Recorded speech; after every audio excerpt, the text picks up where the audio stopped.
Bonjour à tous, j'espère que vous allez bien. Je me présente, je suis Grégoire Jacob de la chaîne Le Vin en Poupe. Alors l'objectif de cette chaîne, c'est de rencontrer des vignerons et d'en connaître davantage sur la vigne et le vin. Alors je suis en présence de Laure. Oui. Alors bonjour Laure, Bonjour. Est-ce que vous pouvez présenter votre domaine?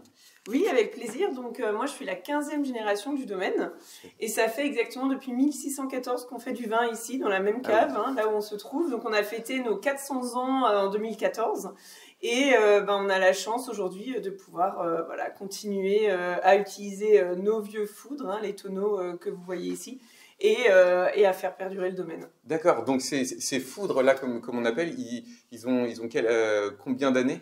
Alors effectivement, ça c'est les 5. Alors là, il y en a 5 qui sont à chaque fois différents. Mais en tout cas, c'est les 5 plus vieux de la cave qui sont toujours utilisés. Donc c'est ce que j'aime bien dire quand on fait des visites. C'est vraiment pas juste de la décoration, c'est encore utilisé aujourd'hui. Et il date de 1883, comme on peut le voir ici. D'accord. La date de création a été gravée. Et l'histoire de ces foudres, c'est qu'en fait, à l'époque, un de mes ancêtres avait décidé de faire un cadeau pour chacun de ses enfants. Et en fait, il a fait faire construire un foudre pour chaque enfant. Et donc, il y a les initiales de chaque enfant sur le foudre à chaque fois. Donc, par exemple, là, il y a une photo de mon ancêtre qui s'appelait Emma. Et donc, son foudre avec E-A comme Emma Adam. Et donc, la petite histoire aussi, l'anecdote, c'est que chaque année, il produisait du vin dans ses foudres.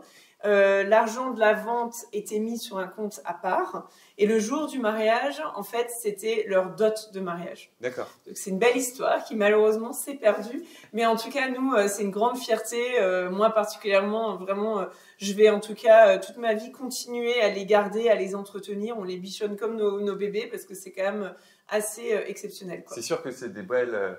C'est des belles foudres, des beaux foudres. Oui. En termes de domaine, il y a combien de superficie? Alors nous, on travaille 20 hectares de vignes. D'accord. Et on est en biodynamie depuis plus de 20 ans. C'est mon père qui, à l'époque, a décidé de passer tout le domaine en biodynamie. Et après, ce qui est important, comme vous avez pu le voir en Alsace, c'est qu'on parle beaucoup de terroir, de sol. Nous, par exemple, ici, on est situé donc à Amerschwir et on a majoritairement des sols granitiques. Donc c'est vrai que pratiquement toutes nos vignes sont vraiment à Amerschwir ou autour d'Amerschwir. On a quelques petits villages aussi, des vignes sur d'autres villages comme Katzenthal, Ingersheim. Mais majoritairement, on va avoir du granit, ce qui va nous donner des vins toujours plutôt élégants, toujours un style un peu vertical, très droit et plutôt des vins de gastronomie. D'accord. Et en termes, on a bien les 7 cépages alsaciens ici? Exactement. Oui, alors nous au domaine, on a tous les cépages alsaciens, on fait du crément d'Alsace, ça c'est aussi très important aujourd'hui. L'idée c'est de pas en faire trop non plus. On a 5 créments différents, mais beaucoup de petites cuvées haut de gamme. On veut vraiment essayer de valoriser au mieux le crément d'Alsace et de laisser longtemps sur latte. Pour nous, ça c'est très important. Et après, on fait toutes les cuvées. Mais il y a une cuvée très très importante au domaine, et c'est la spécialité du domaine, c'est un vin qu'on appelle le Käferkopf, cuvée traditionnelle. Et en fait, c'est un grand cru, donc le Käferkopf, c'est le nom du grand cru du village. Et ce grand cru, c'est un des seuls grands crus en Alsace où on peut faire un assemblage que mes ancêtres faisaient déjà il y a plus de 200 ans. Et c'est un assemblage de Gewürztraminer et Riesling. Et donc, vraiment, c'est une cuvée phare. Ça va être un vin très épicé, mais avec le Riesling rapporte cette petite touche de fraîcheur, ce peps en fin de bouche. Donc ça, c'est une des spécialités, par exemple, du domaine. Et ici, il y a beaucoup de Gewürztraminer aussi plantés à Amerschwir. D'accord. Et est-ce que vous pouvez aussi expliquer la spécificité qu'il y a entre les vins bio et les vins en biodynamie? Oui, alors effectivement, alors il y a une petite différence. Simplement, bio, c'est qu'on va pas utiliser du tout de produits, bien sûr, de synthèse chimique.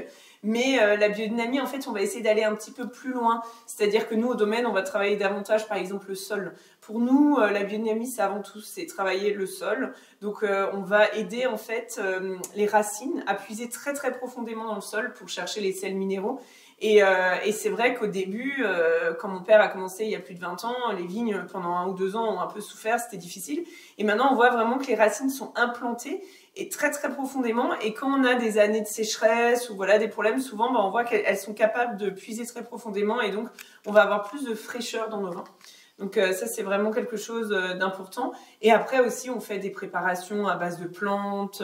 Voilà, on va utiliser par exemple l'ortie, qui est un peu un pesticide naturel, on va dire. Donc effectivement, il y a plusieurs préparations en biodynamique qu'on va élaborer tout au long de l'année.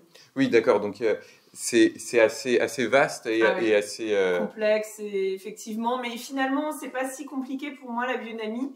C'est avant tout revenir en fait aux bases. C'est un peu travailler comme travaillaient nos ancêtres. De manière ancestrale. Voilà. Et en fait, observer la vigne, travailler en préventif et pas l'inverse. Parce qu'aujourd'hui, à un moment, il y a une trentaine d'années, on était de 30, 20 ans, ben voilà, à l'école, mon père me dit souvent, on nous disait, bah, contre cette maladie, c'est ce traitement, contre ça, c'est ce traitement.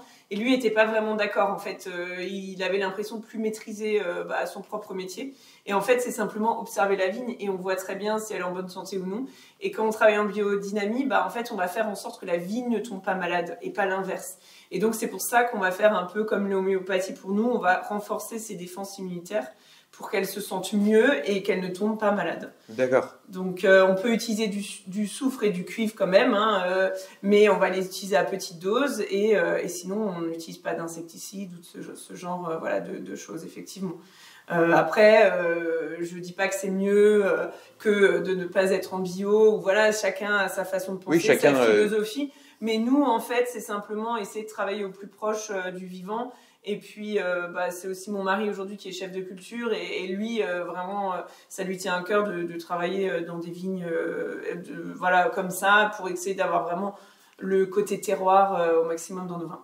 D'accord, très bien. Et du côté des vins, comment est-ce que vous décrirez les vins que vous produisez? Alors, bonne question. Je dirais délicatesse, finesse.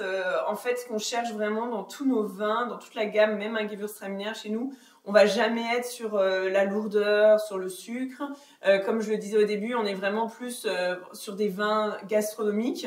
Vraiment, à chaque fois qu'on produit un vin, l'idée c'est de se dire, ok, à table, finalement, avec quoi on va boire ce vin.